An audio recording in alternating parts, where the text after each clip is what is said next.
선포합니다. 거룩이 힘이다. 언어로, 삶으로, 열매로 거룩의 열매를 맺기를 축복합니다. 오늘 말씀의 제목은 때를 기다릴 줄 아는 성도. 앞에 5장서부터 보게 되면 예수님이 이 절기 때에 예루살렘에 올라가시죠. 한참 사람들은 성전에서 북적거릴 때 주님은 오히려 사이드로 빠져나가셔서 베데스다라고 하는 냄새나는 병자들이 우글거리는 곳으로 가십니다. 베데스다라는 뜻이 뭐라고 했죠? 이래서 제가 설교할 맛이 난다니까요. 자비의 집이라고 그랬습니다. 이름은 자비로운 집인데 전혀 자비라고 하는 것은 단 1도 찾아볼 수가 없습니다. 생존 현재 먼저 살아야 된다는 그러한 경쟁심이 아주 그냥 그 안에 꽉 차 있습니다. 38년에 된 환자도 그런 마음으로 앉아 있는데 예수님이 그를 지켜보시죠. 누구도 나를 저기에 집어넣는 사람이 없어서 38년이나 지금 이러고 있다고. 거기를 보지 말고 나를 주목해라. 그래서 주님이 38년 된 환자를 벌떡 일으켜 세우십니다. 이 얼마나 정말 한 인생을 회복하고 진정한 안식일이고 진정한 유월절에 진정한 유월절의 그 행위를 주님께서 이 베데스 자비가 이름만 자비인데 실질적인 자비의 은혜를 여기서 베푸신 거죠. 그런데 유대인들은 이 사건을 통해서 두 가지를 가지고 시시비를 걸었습니다. 첫째는 오늘 왜 안식일에 이런 일을 하느냐? 선을 행하도 뭐라 그래요? 참. 그러니까 이게 핀트가 안 맞으면 좋은 일을 해도 욕을 먹어요. 또 두 번째는 내 아버지라고 하는 그러한 잠시 후에 제가 또 소개를 하겠지만은 내가 하늘에서 왔다고 하니까 죽이려고 합니다. 그리고 나서 이제 본격적으로 이제 거기 주님께서 거기를 빠져나오셔서 여기에서는 도저히 내가 사역할 누구도 예수님을 받아들이거나 인정을 하지 않고 성경은 많이 알고 있지만 또 종교심은 굉장히 특출하고 모든 사람들이 다 하나님을 믿겠노라고 그래서 만나기 위해서 예루살렘으로 오지만은 진정한 하나님에 대한 신앙은 어디도 찾아볼 수가 없는 것입니다. 그래서 주님은 갈릴리로 다시 가셔서 거기를 중심으로 해서 끊임없이 내가 누구인가를 이제 계속해서 개진을 해 나가셨습니다. 그래서 6장서부터 제가 한 두 차례 여러분들에게 소개를 해드린 대로 15장까지 에고 에이미 나는 누구다 이렇게 소개를 해 가시는 것을 보게 되죠. 그래서 6장에는 나는 누구라고요? 생명의 떡이다. 혹시 다 기억하시는 분? 손 좀 한번 들어서 자신 있게 말씀해 보실 분. 감사합니다. 내가 이럴 줄 알고. 자, 6장에는 한번 따라합시다. 생명의 떡. 8장에는 세상의 빛. 그 다음에 6, 8, 10 이렇게 짝수로 나가요. 그리고 이제 11장으로 이제 넘어가는데, 자, 6장에는 내가 생명의 떡이야. 8장에는 나는 세상의 빛으로 왔어. 또 이제 10장으로 넘어가면은 두 가지가 이제 소개가 됩니다. 나는 양의 문이야. 또 한 가지는 나는 선한 목자야. 따라합시다. 양의 문, 선한 목자. 이게 이제 10장에 우리 아직 이제 7장이니까 앞으로 가면은 보이게 됩니다. 그리고 이제 11장에 와서는 나사로의 사건이 나오죠. 나는 부활이요 생명이다. 그리고 이제 14장에 가서는 도마와의 그런 대화를 통해서 내가 길이고 진리고 생명이다. 15장에는 그 유명한 포도나무 비유를 통해서 나는 포도나무다. 너희는 가지니 나에게 붙어만 있으면 열매는 저절로 맺는다. 이런 이제 말씀을 주셨습니다. 자, 이제 주님은 이제 끊임없이 계속해서 본인이 누구인지를 끊임없이 어필을 하셔요. 사람들이 우리가 신앙생활을 하면서요, 가장 중요한 것은 내가 믿는 하나님이 어떤 분이고 예수 그리스도가 어떤 분이며 나와 어떤 관계가 있는지를 정확하게 알아야 신앙을 제대로 신앙생활하고 여러 가지 고난과 이런저런 일들이 있어도 잘 넘어갈 수 있어요. 시험 들지 않아요. 교회를 절대로 떠나지 않습니다. 그래서 주님이 누구인지를 정확하게 아는 게 먼저이어야 합니다. 그래서 주님은 자신이 누구인지를 끊임없이 어필을 해 가셨어요. 그리고 나서 이제 7장에 가서는 그 앞에서는 내가 바로 6장에서 생명의 떡이고 이 떡을 먹으면 영생을 얻고 그리고 나는 하늘에서 내려왔다. 이제 이런 것들을 끊임없이 공개적으로 이제 말씀을 하시면서 7장으로 이르게 되었습니다. 자, 7장에는 누가 등장을 하냐면은 그 이제 주변 그동안에는 유대인들 이렇게 종교 지도자들의 그러한 이런 말 듣고 참남하다, 신성 모독이다 이런 저항을 받았는데 지금은 오늘 본문에 등장하는 것은 자기 식구들, 특히 동생들. 그래서 이제 예수님이 장남 계획에 물어보면 장남이기 때문에 어쨌든 그 동생들이 규합을 해가지고 형에 대한 아주 적극적인 그러한 그 형님에 대한 그런 의구심과 또 뭔가 좀 마음에 들지 않는 그런 충돌적인 그런 문제들이 오늘 이제 야기가 됩니다. 그러면서 예수님께서 무엇이 이렇게 핀트가 엇나가 있는지, 주님과 더군다나 함께했던 그런 식소들과 왜 이런 갈등이 생겼는지를 오늘 말씀을 통해서 우리가 알 수가 있습니다.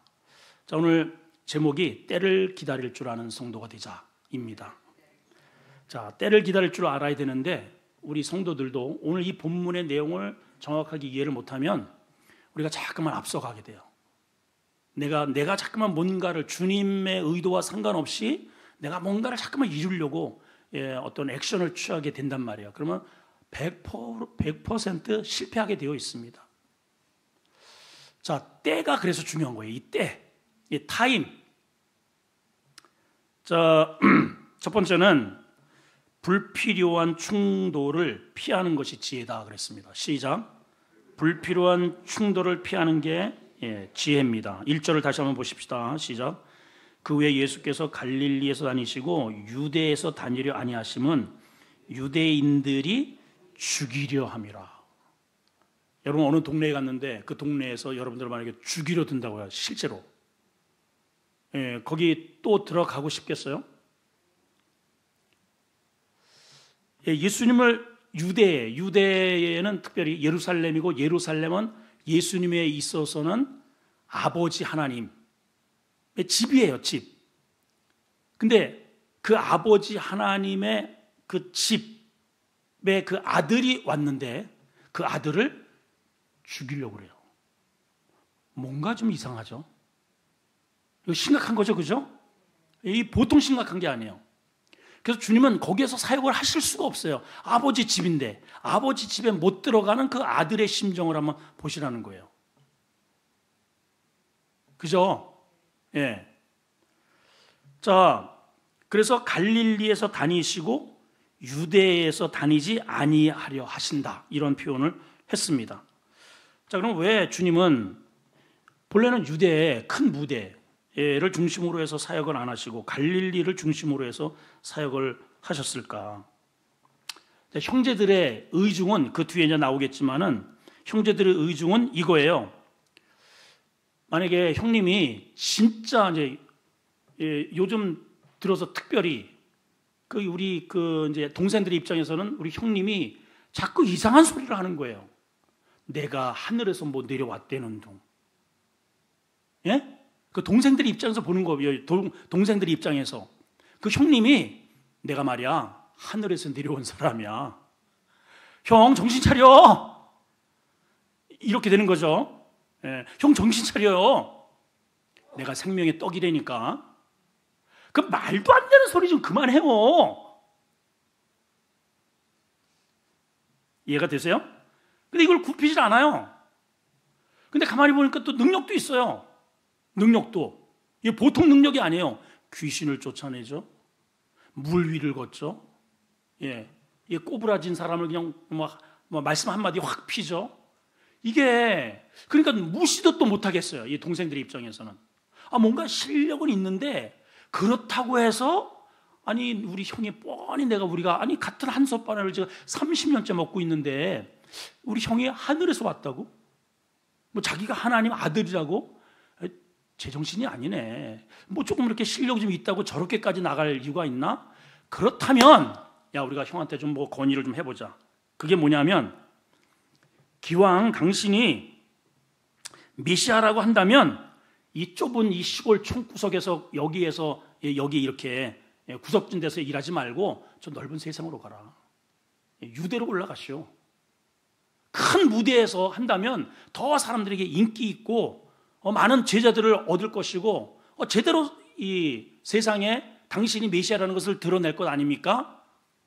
이거는 사실은 믿음으로 한 고백이 아니고 비아냥거린 것이고 또는 그 배경 속에는 당신은 가짜라고 하는 불신적인 그러한 배경이 깔려있는 메시지예요. 그럼에도 불구하고 주님이 유대로 가시지 않은 것은 사실은 그 사람들이 두렵거나 죽음 때문에 무섭거나 그런 것이 아니죠. 예수님은 오히려 그 때가 되었을 때에는 다 붙잡는데도 불구하고 그냥 뚜벅뚜벅 그 길을 걸어가시잖아요. 그렇죠? 5장에 보면 다시 한번 보시면 예수님께서 안식일에 38년 된 병자를 고치셨습니다. 그랬더니 안식일에 관련된 논쟁이 유대인과 함께 이제 논쟁이 벌어졌죠. 그때 예수님은 내가 바로 하늘에서 온 자이고 우리 아버지가 하나님이다. 그랬더니 이 난리가 났습니다. 이제 자, 그 말씀을 한번 확인해 봅니다. 5장 16절로 18절을 보십니다. 시작. 그러므로 안식일에 이러한 일을 행한다 하여, 이러한 일이라는 것은 환자 고친 거예요. 38년 된 환자 행한다 하여 유대인들이 박수를 쳐야 되는데 당신이 정말 메시아군요. 어떻게 이렇게 38년 동안이나 이 누워있는 사람을 어떻게 고친 거지? 이게 정말 하나님의 아들이 아니면 할 수 없는 일을 당신이 하셨습니다. 이걸 믿음으로 나가지 않고 그렇게 행한다 하여 유대인들의 반응은 예수를 박해를 합니다. 그렇게 기록되어 있죠? 유대인들이 예수를 박해하게 된지라 17절 시작. 예수께서 그들에게 이르시되 이제 한술 더 떠서 이제는 지금은 안식일을 범한 문제가 생겼는데 주님은 한술 더 떠서 이렇게 말씀하셔요. 내 아버지께서 일하시니 나도 일해. 야, 이거 난리가 났습니다 지금. 그러니까 유대인들이 이것 때문에 더욱 예수님은 뭐 한다고요? 죽이려 하는 거예요. 왜 그래요? 자, 읽어보면 시작. 이는 안식일을 범할 뿐 아니고 또 한 가지 뭐예요? 하나님을 자기 친아버지라 하여 자기를 하나님과 동등하게 여기네. 이거는 신성모독이에요. 신성모독. 아니 뻔히 저 갈릴리 촌구석에서 태어난 인간으로 아는데 자기를 똑같이 뭐 좀 실력이 좀 있다고 해서 하나님의 아들로 똑같이 그렇게 취급을 한다는 것은 신성모독이죠. 그러니까 죽이려고 하는 것이죠. 하나님을 위해서. 더군다나 6장에서 오병이어 기적이 있었습니다.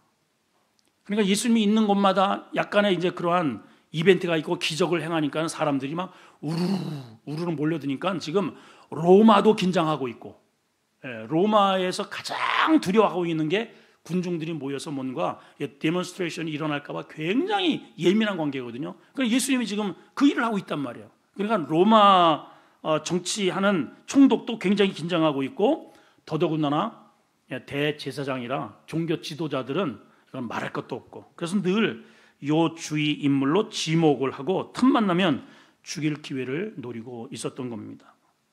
자, 이런 사실을 주님이 너무나도 잘 아시죠. 그래서 갈릴리를 중심으로 해서 사역을 하실 수밖에 없었던 겁니다. 단지 죽음을 두려워해서 유대 지방을 피하는 것이 아니고 아직 하나님의 때가 아니라는 거예요. 자, 주님의 지금 이 일은 그르칠 수 없는 인류에게 구원의 길을 열게 하는 굉장히 중요한 하나님의 수건 사업이에요. 그래서 절대로 자신의 어떠한 의도로 이런저런 사건 때문에 경고망동을 한다든가 하나님의 뜻과 뭔가 앞질러 간다든가 늦게 간다든가 이러면은 큰일 날 일입니다. 이 일 때문에 하나님께서 이 세상을 만들게 되셨고 수천 년 동안 선지자를 통해서 예비하셨고 준비하셨고 그래서 예수님을 보내신 거예요. 이 일이 이루어져야 그동안에 하나님과의 인류가 차단되었던 구원의 길이 예수님을 통해서 열리게 되는 것이고, 하나님과 연합이 이루어지는 것이고,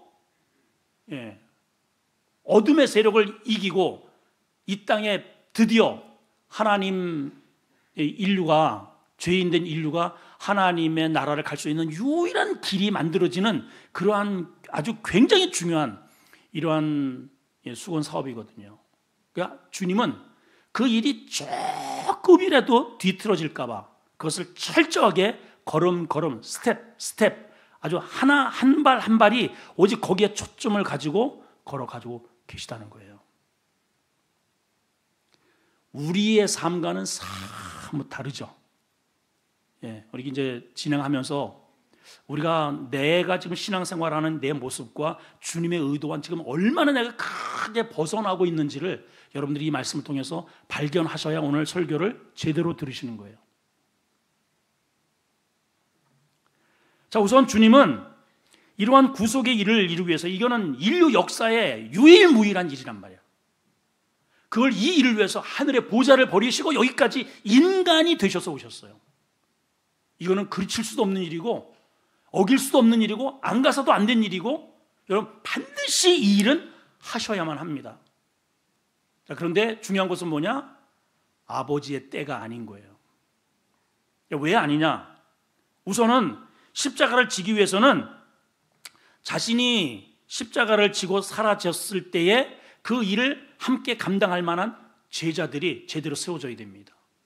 그래서 지금 제자들이 좀 어리버리해요. 어리버리해. 제자들에게 더 훈련을 시켜야 할 그러한 사명이 있고, 또 중요한 것은 누군가가 지금은 사람 군종들이 자기를 우르르게 몰려다니지만은 누군가가 자기를 고발해서 죄를 뒤집어 씌우고 자기를 이렇게 법정에 세워야 됩니다. 그런 분위기가 형성이 되려면 아직 때가 아닌 거예요. 로마 정부의 어떠한 그런 무브먼트도 필요합니다. 더군다나 지금 70인으로 이루어졌던 사내들인 공회에 이 예수님의 관계에 대해서 어떠한 적대감을 통해서 어떻게 심판이 이루어져야 할지에 대한 그러한 주변의 무브먼트가 이루어야 돼요. 그냥 법정이 철저하게 잘 준비가 되어야, 그래야 거기에서 온 인류의 이러한 죄를 예수님께서 끌어안고 십자가에 지셔야만 완성이 될 수 있는 거예요. 지금 이해가 되세요, 지금? 그 일을 주님은 하나하나 착실히 이렇게 진행을 가고 계시다는 거죠. 그게 바로 하나님의 때입니다. 우리도 신앙생활을 하면서 기억할 게 있어요. 세상 속에서 살아가면서 우리는 때로는 하나님의 일도 그렇고 우리가 가정생활이나 이 직장생활 속에서 이 필연적인 어떤 충돌이 늘 이렇게 벌어집니다. 주님은 그럴 때마다 이렇게 불필요한 충돌, 아니 주님이 실력이 없겠어요? 능력이 없겠어요? 말빨이 딸려요? 뭐 그냥 한마디 하면 그냥 오죽하면은 저 요한을 천사들 동원해서 그냥 다 멸하라고 명령할까요? 하나님? 예수님께 그런 요구까지 주님이 그냥 그 말씀이면 그냥 한마디로 다 끝나는데, 사실 이제 저도 이제 그런 생각이 들 때가 있단 말이에요. 이렇게 이제 목회를 하면서 예를 들어서 정말 복음을 거부하는, 복음을 전하는데 아주 기독교를 막 욕하는 사람들, 또 복음을 이렇게 전해도 전혀 말 들을 생각도 안 하는 사람들. 너무 쉬운 게 있잖아요. 제가 만약에 하나님이라면 저는 이런 방법이면 간단하게 다 복음화 시킬 수 있을 것 같은데, 이제 꿈에 도깨비방망이 하나 이렇게 들려가지고 꿈에 한번 후려치는 거예요. 그냥 야 이놈아 내가 누군지 아느냐? 그날 저녁에 들어갔는데 뭐 끝도 없어요. 그러면 그 다음날 또 가요. 내가 누군 줄 아느냐? 너 교회 안 나오면 너는 지옥이야. 이거 한 서너 번만 두들겨 그냥 꿈에 계시로 하면은 안 나올 수 없는 게 간단하잖아요. 근데 하나님은 그렇게 안 하신단 말이에요. 그렇게 억지로 안 하셔요. 그 자리를 오히려 피해요. 그리고 하나님의 때를 기다리시더라 이 말이죠. 자, 우리 두 번째 살펴볼 것은 한번 따라합니다. 사람을 의식한 신앙에서 탈피하자. 시작. 우리 신앙, 저도 그렇고요. 이거는 뭐 누구나가 다 이 부분에 대해서는 자유롭지 못합니다. 자, 주님이 어떻게 사역을 하셨는지를 오늘 말씀을 통해서 우리 자신들과의 그러한 삶의 모습을 한번 비교하셨으면 좋겠습니다. 자, 2절에서 4절을 사람의 의식을 한 신앙에서 탈피를 하자라는 이 소제목과 어떤 관계가 있는지를 한번 읽어보십니다. 2절서부터 시작. 유대인의 명절인 초막절이 가까운지라 그 형제들이 예수께 이르되 당신이 행하는 일을 제자들도 보게 여기를 떠나 유대로 가소서. 스스로 나타내기를 구하면서 묻혀서 일하는 사람이 없나니 이 일을 행하려 하거든 자신을 세상에 나타내소서. 자, 우선 형제들이, 예수님의 친형제들이 등장을 하죠. 그 주님께 이렇게 아까 제가 말씀드린 대로 이런 요청을 드립니다. 당신이 행하는 이 일을 이 촌에서만 이렇게 하지 말고 유대에 가서, 유대는 수도잖아요, 수도. 사람들이 많이 몰려드는 그 수도에 올라가서 그렇게 하소서. 여기 이제 그 이유를 이렇게 설명해서 스스로 나타내기를 구하면서, 이거는 사실은 오해한 거죠. 예수님은 절대로 자신을 드러내고 인기몰이하기 위해서 사역을 하신 것은 한 번도 없습니다. 다만 하나님의 뜻을 이루기 위해서 행하실 뿐이죠.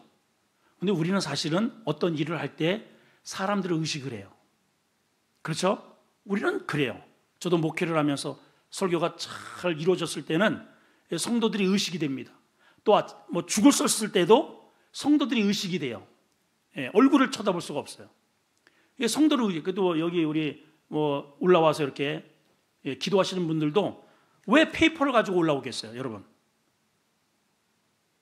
만약에 그분이 골방에서 아니면 스스로 혼자 하나님께 어떠한 요구를 할 때 써서 기도할까요? 저는 그렇지 않다고 봐요.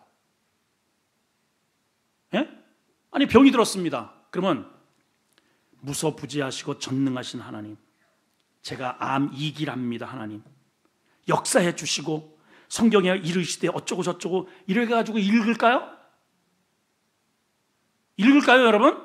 안 그렇잖아요. 근데 왜 여기 올라와서는 왜 읽을까요? 이거는 하나님과 무관한 거예요, 여러분. 그래서 제가 지난 시간에 한번 말씀을 드린 겁니다. 가능하면 이 페이퍼 하지 말고 있는 진솔한 기도를 하나님께 드리자. 이거는 다분히 사람을 의식한 기도이기 때문에 그렇습니다. 우리의 기도의 대상은 사람이 아니에요. 여러분 듣기 좋으라고 기도하는 것은 그거는 뭐 무슨 유익이 있겠어요. 하나님이 들으셔야 돼요. 기도는 하나님이 들으셔야지. 아무리 미사 여부가 출중하다 할지라도 하나님과 무관한 기도는 그 뭔 의미가 있겠습니까? 이게 그렇죠. 마찬가지예요. 여기 동생들은 스스로 나타나기를 구하면서 이렇게 오해를 한 거예요. 주님은 절대로 그러신 분이 아니죠. 여기에서 묻혀서 일한 사람이 없나니 저 세상에 드러나서 좀 인기몰이도 하고 그리고 많은 제자들을 좀 그렇게 성공적 그러한 사역을 좀 하시라 이렇게 권면을 한 것이죠. 당시 예루살렘에는 평상시 대략 한 3, 4만 정도가 예수님 당시에 거주를 했다고 그래요. 근데 일단 기본적으로 1년에 3차례 큰 행사가 있잖아요. 근데 그때는 보통 3, 400이 아니고 2, 300만 명, 거기에 10배의 인원이 사방에서 디아스포라 저 먼 지역까지 전부 다 몰려온단 말이에요. 그러니까 거기에서 이 총구석에서 사역을 한 것보다 거기에 가가지고 한번 꽝 터뜨리면 대박 날 거 아니냐 이 말이죠. 그러면 이제 이 동생들도 예수님에게 이렇게 조금 이렇게 기대어서 자기들도 뭔가 떡국물이 떨어질 것 아닌가라고 하는 그러한 내면의 문제가 있지 않았는가. 근데 이렇게 권면하는 것을 5절에서는 뭐라고 이야기를 하냐면 이렇게 설명하고 있습니다. 5절 시작. 이는 그 형제들까지도 예수를 믿었다 안 믿었다? 예, 믿지 아니하미로라 이렇게 되어 있어요. 자, 이들은 적어도 동생들이니까 예수님이 지금 이 나이가 33세가 가까웠습니다. 지금 이 본문의 내용은 십자가를 지기 6개월 전의 상황이니까 적어도 한 20년 이상, 25년 이렇게 자기 친형과 한솥밥을 먹어가면서 늘 함께 하늘에서 내려오신 하나님의 아들을 늘 이렇게 쓰다듬으면서 만지면서 눈을 마주치면서 음성을 들으면서 그 한솥밥을 먹고 그렇게 성장을 했단 말이에요. 그런데도 이분이 누구인지를 정확하게 몰라요. 여기 무슨 말일까요? 목회자와 이렇게 이 복음의 말씀이 선포되는 이 교회 생활을 어렸을 때부터 보세요. 어렸을 때부터 모태신앙서부터 주일학교, 청소년부, 청년부, 시집장가 가서 지금 세월을 따지면 30년, 40년 이렇게 믿었는데 아주 또 정확하게 예수님이 누구인지를 모르는 사람이 있더라는 거죠. 많아요, 여러분. 오늘 주님이 오시면은 천국 갈 것 같아요. 죽어봐야죠, 목사님. 그거 어떡하려고 그래? 아니, 죽어봐서 만약에 천국 가면 다행이지만은 난 너 모른다 하면 어떡하려고 그래요, 여러분? 죽어봐서라니요, 여러분. 이런 큰일 날 소리가 어디 있어?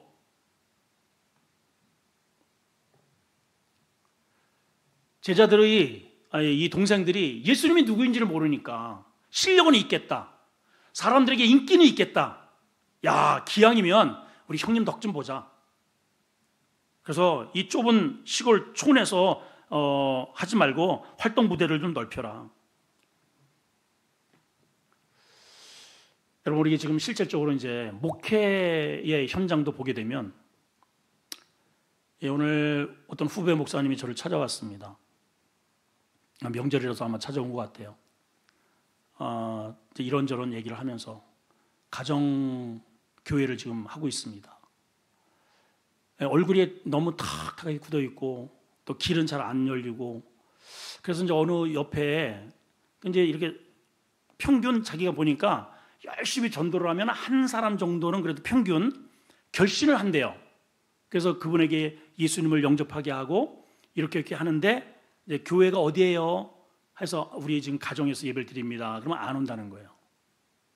그래서 그 가운데 한 3명 정도, 2명, 3명 정도가 거기 가정교회는 안 나오지만은 헌금은 보내주는 그런 이제 성도가 있고 자기하고 이제 아내하고 이렇게 그냥 가정에서 지금 1년, 벌써 2년 넘도록 이렇게 예배를 드리고 있는데 저한테 이제 그러는 겁니다. 목사님, 이분들을 위해서 아니면 지금 너무 제가 지금 힘들고 이 길도 안 보이고 또 이제 저기 여기 이렇게 선을 보는데도 교회마다 이제 시골 교회 이렇게 한 보통 20명, 30명 정도 되면은 이제 은퇴하실 분에 대한 후생 복지가 안 되니까 오는 사람한테 이렇게 또 좀 얼마를 요구를 하고 그런 돈도 없겠지만은 그런 방법으로는 제가 절대로 가지 말라 그랬어요. 절대로. 어쨌든 그러니까는 길도 잘 안 열리고 이게 너무 이게 답답하고 힘들다는 거죠. 그래서 이 인근에 조금 건물을 하나 얻어가지고 교회를 하고 싶은데 목사님, 이게 하나님의 뜻일까요? 교회를 오고 싶어하는 사람이 교회가 없어서 이러고 있는데 목사님, 이게 하나님의 뜻입니까? 저한테 물어봐요. 여러분, 뭐라고 대답을 해야 할까요? 제가 여러분 같으면 뭐라고 얘기를 할까요? 어렵죠, 그죠? 하라고 할 수도 없고 그렇다고 하지 말라고 할 수도 없고 제가 뭐라고 그랬게요? 하라고 했을 것 같아요? 예. 어쩜 그렇게 잘 알아? 틀렸어요. 하나님께서 그 순간 저도 그 질문을 딱 받으니까 깝깝하더라고요. 여러분, 이런 경우가 굉장히 많잖아요. 하나님, 우리 아이가 어떤 친구하고 이렇게 좀 결혼을 한다는데 내 마음에 안 들어. 하나님, 하라고 해야 됩니까? 말아야 됩니까? 어떤 이제 이런 직종이 있는데 뭐 어쩌고 뭐 이래 가지고 마음에는 안 드는데 이거를 어디 갈 데는 없고, 그래서 하나님 이게 하나님의 뜻입니까? 아닙니까? 우리 자꾸만 이런 게 너무 많아요. 너무 많아요. 그렇죠? 사역자들에게서도 이런 것들이 굉장히 많습니다. 하나님께서 그게 저에게 지혜를 이렇게 싹 주셨어요. 제가 뭐라고 대답을 했냐면, 안무기 목사, 그렇게 하고 싶은 게 당신의 그 마음에 내재된 이렇게 답답하고 빨리 뭔가를 이루고 싶고 그러한 그 내면의 그러한 지금 주변 사람들 보기에도 좀 그렇고 그것을 풀기 위해서 하려고 하는 거야? 아니면 정말 하나님의 영혼, 하나님이 기뻐하시는 그 하나님의 그 뜻을 이루고자 하는 거야? 둘 중에 뭐 같아? 이렇게 물어봤어요. 제가. 대답을 안 하더라고요.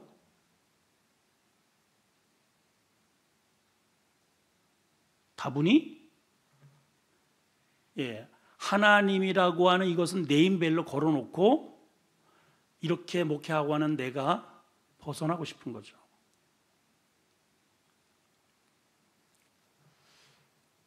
그래서 그 하나님의 때를 제가 이야기를 했습니다. 자, 다윗 분명히 기름을 줬어요. 네가 차기 왕이야. 근데 금방 이렇게 왕으로 이렇게 해놓으면 얼마나 좋겠습니까? 근데 네가 사울 다음에 왕이야 해놓고 그것도 1년도 아닙니다. 1년도 10년이 넘는 세월 속에 죽어라고 그냥 막 겨우 그냥 목숨만 겨우 살려가지고 이리저리 그냥 패대기 치고 그냥 진짜 깨구리 패대기 치듯이 그렇게 끌고 다니시면서 그렇게 다윗을 괴롭히셨어요. 다윗은 이해가 안 되는 거죠. 그래서 오죽하면 다윗 이 시편을 읽어보면은 다윗이 막 그냥 투정을 부리고 막 그냥 아주 막 그냥 땡깡을 놓는데 어떻게 하냐면, 하나님 언제까지입니까? 하나님 진짜 하나님 언제까지 이러실 겁니까? 하나님은 정말 살아계시는 겁니까? 막 이래요, 다윗이. 그럼 그 상황에 보니까 하나님 왕 고사하고 먹고나 살게 해주세요. 왕은 고사하고 무슨 왕이요, 내가 나 같은 게.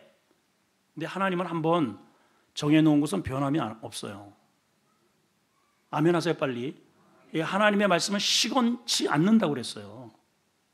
하나님이 그 일을 끌고 가려고 저는 다윗을 이렇게 굴리시는 거예요. 왜냐? 지금의 양을 매 말 듣는 이런 양을 키우는 거는 그 정도의 영성은 가지면 되지만, 이 우상에 빠져 있고 지긋지긋하게 말 안 듣는 하나님의 이 고집불통 이 양들을 케어하려면은 그 정도 영성을 가지면 택도 없어요. 그래서 이런 훈련, 저런 훈련, 물질이 없을 때, 이런 일이 있을 때, 저런 일이 있을 때, 더군다나 잘 될 때 그것을 다 이겨내고 견딜 수 있는 내공이 생겨야 돼. 철저하게 어떤 상황에서도 다른 데 한눈 파지 않고, 왕이라고 해서 경고망동하지 않고, 돈이 있다고 해서 권력이 있다고 함부로 휘두르지 않고, 오직 철저하게 하나님 중심으로 말씀으로 하나님의 때를 기다릴 줄 아는 사람으로 만들어야 사울과 같지 않다는 거예요. 하나님은 그렇게 만들어 가시는 거예요. 그래서 어느 정도 그게 훈련이 되었다고 싶으니까 한꺼번에 갑작스럽게 그렇게 이스라엘 전체를 맡기는 게 아니고, 너 저 밑에 조그만 동네 하나 네가 한번 맡아서 관리를 해봐. 자, 처음에는 양을 줘보셨어요. 곧잘 잘해요. 그리고 이제 훈련이 됐으니까 너 요만큼 한번 다스려 봐봐 하니까 너무 잘하는 거예요. 이제 됐다, 통합왕. 이렇게 된 겁니다, 여러분. 하나님의 때가 있는 거예요. 때가 있어요, 이렇게. 때가. 근데 그 다윗은 그 하나님의 때를 철저하게 잘 지켜낸 것이죠. 자, 너무너무 피곤하고 끊임없이 죽음 때문에 막 그냥 정의 군사를 이끌고 자기를 죽이겠다고 쫓아오는 그 사울, 여러 차례 제가 말씀을 드리지만은, 자, 우리식으로 만약에 하나님의 뜻이다라고 해석을 하면 얼마든지 이게 가능합니다. 자, 그렇게 지긋지긋한 원수 같은 사울이 지금 자기가 숨어 있는 자기는 저 깊숙이 들어있고, 그 굴 속에, 여기서 이 안에서는, 굴 안에서는 저 바깥이 보이지만, 저 바깥에서는 굴속이 안 보여요. 그래서 들어오는 거예요. 그러더니 응대기를 까고 볼일을 봐요. 자, 여러분 이거 해석 한번 해보세요. 얼마든지 이미 자기에게 왕이라고 하는 과거에 하나님께서 약속도 주셨고 이렇게 지긋지긋하게 쫓겨면서 잘못도 없는 자기를 죽이겠다고 이렇게 쫓아오는 이런 시국에 하나님께서 이제는 끝장내라고 나에게 기회를 주셨구나. 이게 하나님의 뜻이네. 얼마든지 가능하잖아요. 가가지고 쿡 찌르면 이제는 고생 끝 행복 시작입니다. 근데 다윗이 왜 안 했는가? 하나님이 이렇게 그어놓은 하나님의 선을 넘을 수 없었기 때문에 그런 거예요. 어쨌든 지금 이 친구가, 이 왕이 너무 막 그냥 폭정을 하고 엉망진창이라 할지라도 이 왕을 세운 분이 다윗이 아니고 하나님이야, 하나님. 그렇기 때문에 이 사울 왕을 처분하는 것은 하나님이 하실 일이지 다윗이 할 일이 아니라고 생각을 한 겁니다. 하나님이 그 광경을 통해서 체크하는 거예요. 오케이, 됐네. 그래서 하나씩 됐어. 체크를 해 가시는 거예요. 어디로 이끌기 위해서? 하나님이 약속된 그 자리로 데려가기 위해서. 그래서 제가 오늘 후배 목사한테 그런 얘기를 했습니다. 당신 이거 체크되어 있어? 요거 체크되어 있냐고. 말씀이 준비되어 있고 이런 상황에서 감사가 있고 은혜가 있느냐고. 이게 꽉 눌려가지고요. 웃음도 잃어버렸고, 툭하면 이렇게, 목사님 너무 힘들어요. 저거 얘기를 하는데 이게 한숨이 그냥 계속 이게 나도 자기도 모르게 흘러나와. 내가 보기에는 하나님의 나라는, 자, 지금 봐봐요. 목사님, 봐요. 당신은 지금 이렇게 저쪽에 큰 교회, 규모 있는 교회 가면 거기가 천국이라고 생각을 하지. 근데 하나님은, 주님은 뭐라고 하셨느냐면은, 하나님의 나라는 여기 있다, 저기 있다, 아니고, 하나님의 나라는 내 마음에 있느니라 그러셨잖아. 우리는요, 잠깐만 여러분 봐봐요. 우리는 이러한 기업이 나한테 와가지고 이런 가게가 주어지고 이게 잘 되면 거기가 하나님의 나라인 줄 알아. 아니에요, 여러분. 그거 아니라고. 하나님의 나라는 어디 있어요? 내 마음에 있어요. 그러니까 내 마음에 이런 상황, 저런 상황과 상관이 없어. 그러니까 다윗이 굴 속에 있든 모압으로다가 이게 쫓겨나가든 이게 뭐 쫓기는 상황이든 상관이 없어요. 하나님의 천국이 어디예요? 마음이니까 하나님이 그거를 체크하시는 거예요. 자, 지금 내가 봤을 때 당신은 지금 거의 이게 지금 막 이게 디프레스가 되어 있고 이게 탄식이 있고 지옥인데 그런 상황에서 여기다 데려놓은들 거기에서 생명의 복음이 쏟아지겠는가? 그러니까 이분이 목사님 답을 찾았습니다. 그리고 갔어요.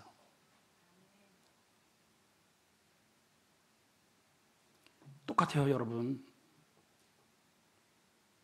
똑같잖아요.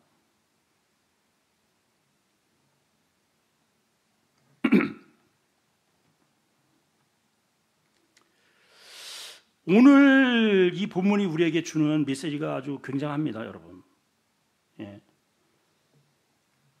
우리는 그래서 하나님의 뜻이라고 하는 이것을 굉장히 이게 나의 어떠한 인간적인 목적을 이렇게 표명을 걸어놓고 이것을 하나님의 뜻으로 둔갑을 시켜서 그거를 막 밀고 갈 때가 참 많아요.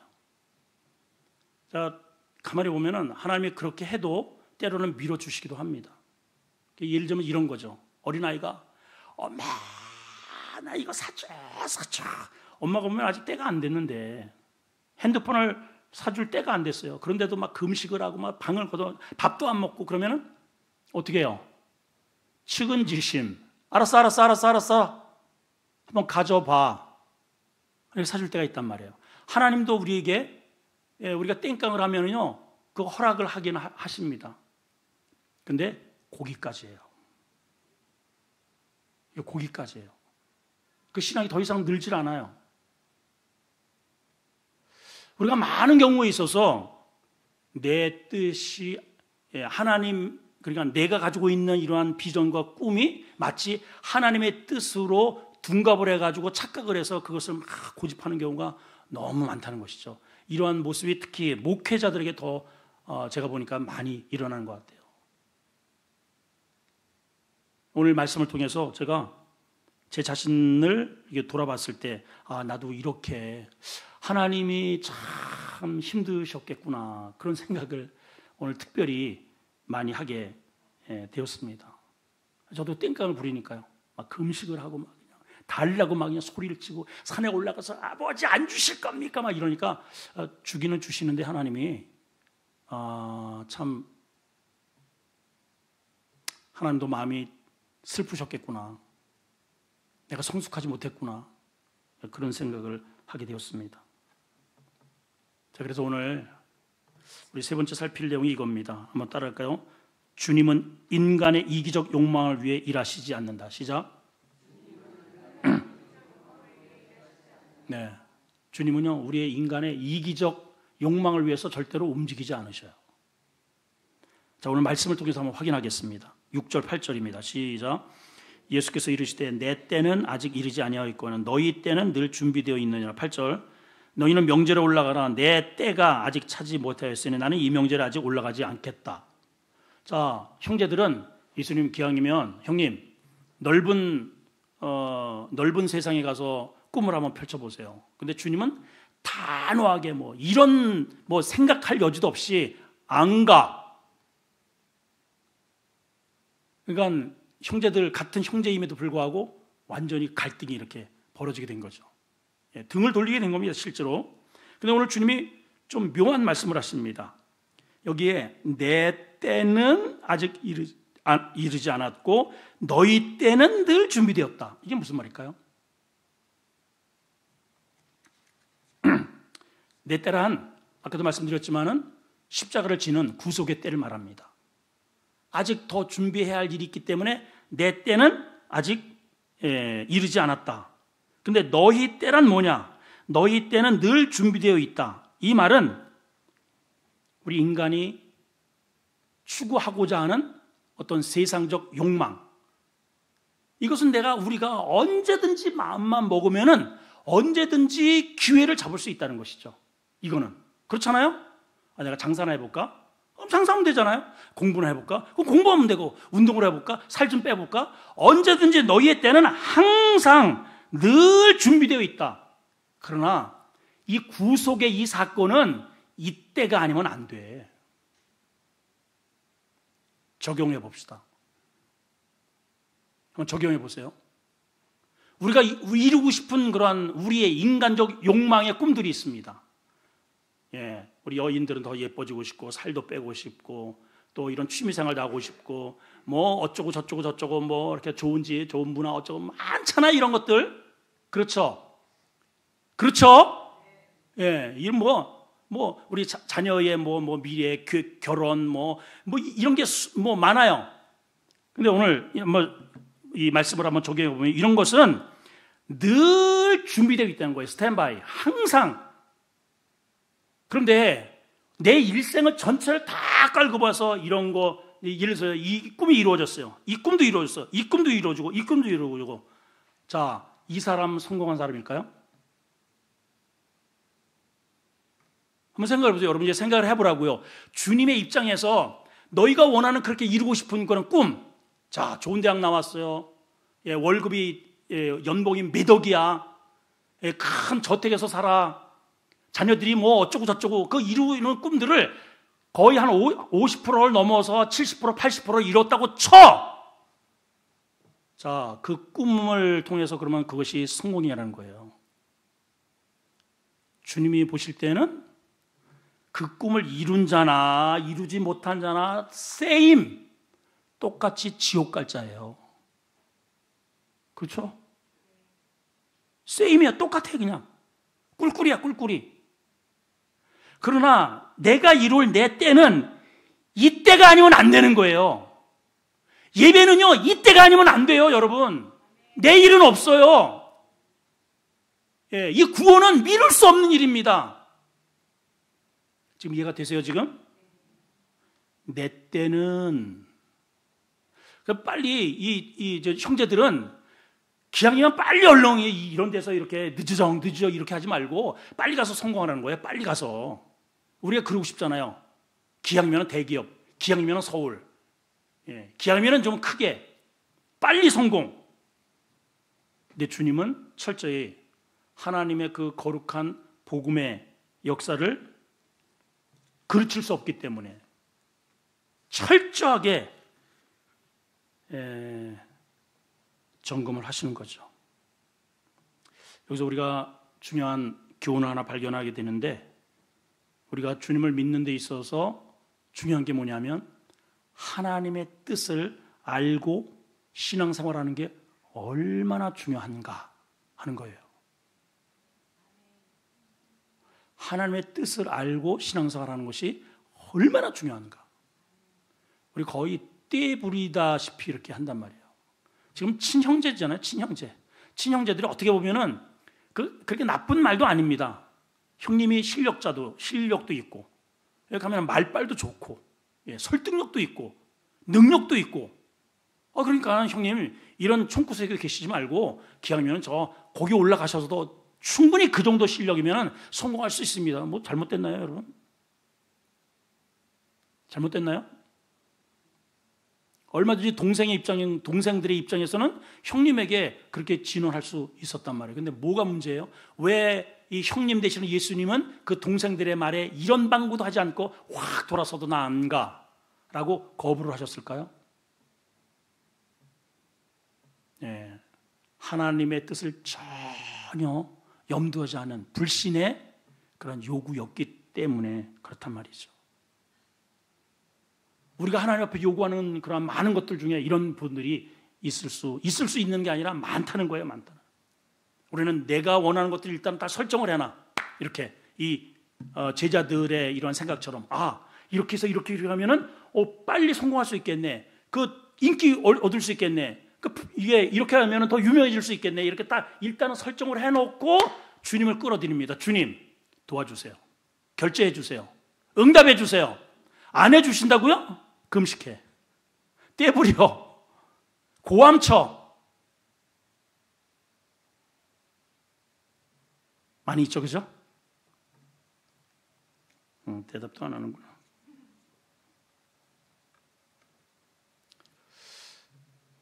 주님이 십자가를 지시기 직전에서도 늘 항상 이렇게 다리를 이렇게 두들겨요. 이게 하나님이 뜻인지를 늘 이렇게 두들겨 놓고 확인을 합니다. 십자가를 지는 것 앞에서도 이 잔을 좀 내게서 멀게 해주시되, 이게 하나님의 주님이 바라시는 그러한 뜻이었어요. 이 잔을, 십자가라는 이 잔을 좀 아버지 이거 치워주시면 안 될까요? 그렇게 해놓고 그러나 아버지 내 소원대로 마시고 아버지의 뜻대로 되길 바랍니다. 이게 한번 기도해가지고는 이게 마음으로 이게 용납이 안 돼요. 그러니까 또 가서 또 기도합니다. 너무 힘드니까 이 아버지 앞에 요청을 하지만은 이거를 없애주시길 바라지만은 그러나 내 뜻대로 마시고 결국은 아버지의 뜻대로 이루어 주시기를. 이게 우리의 신앙의 모습이어야 한다는 것이죠. 내 뜻을 이루는 것은 나는 잠깐 좋을 수 있겠지만은 그러나 그것이 하나님과 아무 상관이 없다면 무의미한 삶이라, 한마디로 바벨탑이다 하는 것입니다. 우리의 되어지는 모든 사건들이 또 일들이 꿈들이 하나님의 뜻과 부합되어서 이루어지는 것을 여러분 꿈꾸시고 그 일을 통해서 하나님께 영광 돌리는 거룩한 성도들이 되시기를 축복합니다. 하나님 아버지, 오늘 말씀을 통해서 우리가 신앙생활하는 것이 얼마나 하나님과 무관한 그러한 요구를, 기도를, 또 때로는 때를 쓰고 있는지 오늘 깨닫게 됩니다. 하나님, 우리도 때를 기다릴 줄 아는 성숙한 신앙인이 되기를 원합니다. 세상과 불필요한 충돌을 가급적 피하게 하시고 또 인기몰이하는 사람을 의식한 신앙에서 탈피하게 하여 주시며, 우리 주님은 절대로 인간의 욕망을 채우시기 위해서 사역하지 않는다는 사실을 오늘 깨달았으니 우리 역시도 사사롭게 하나님 아버지 우리 인간의 욕망을 채우기 위한 주님을 그렇게 이용하지 않도록 하나님의 거룩한 뜻을 부합한 삶을 살 수 있도록 은혜를 베풀어 주시옵소서. 예수님의 이름으로 기도합나이다. 아멘. 아까 우리 찬양한 것 중에 신실하게 거룩하게 살게 해서, 올해 우리가 표가 거룩인데요. 저도 예전에 이게 불렀던 찬양인데 모처럼 부르니까 너무 은혜가 되어서 우리 다시 한번 찬양하겠습니다.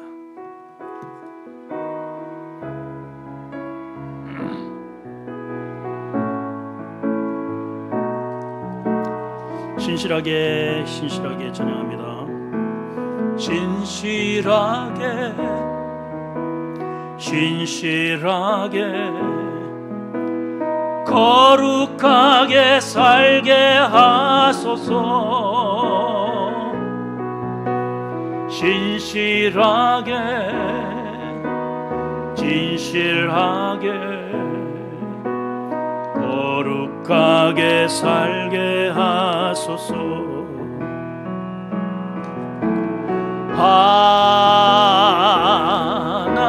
하나님 나의 마음 만져주소서.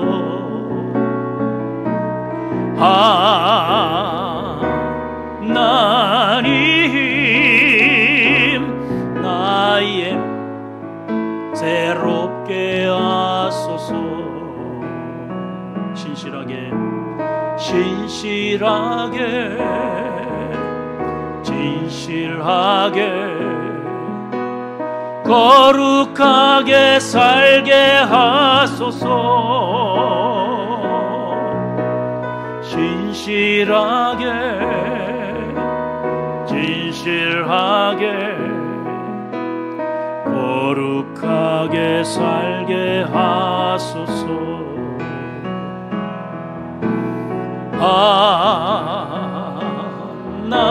하나님 나의 기도 들어주소서.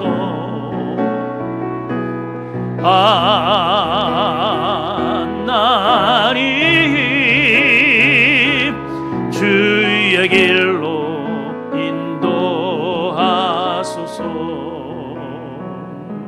우리 한번 기도하실 때요, 우리 사람이 가장 연약한 부분이 기다리지 못하는 겁니다.